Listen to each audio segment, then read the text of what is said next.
qabulimga 20 yildan beri rak kasalligi bilan og'rigan va 40 yildan beri qandli diabet kasalligi bilan og'rigan onaxon keldi. Onaxonni tekshiruvlardan o'tkazganimizda, ko'rganimizda a'zolarida bu kasalliklar, ya'ni sahrni ham, rakni ham asoratlari aniqlanmadi. Qiziq tomoni, onaxonni 3 ta qizi olib keldi.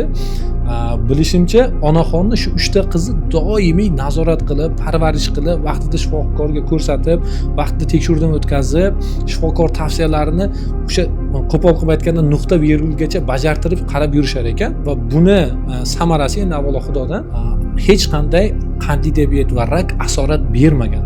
To'g'ri, rak kasalligi bor, qandli diabeti bor, lekin ular nazoratda va stabil holatda. Endi ko'p holatlarda bemorlarni, yosh katta bemorlarni ayniqsa farzandlari olib keladi.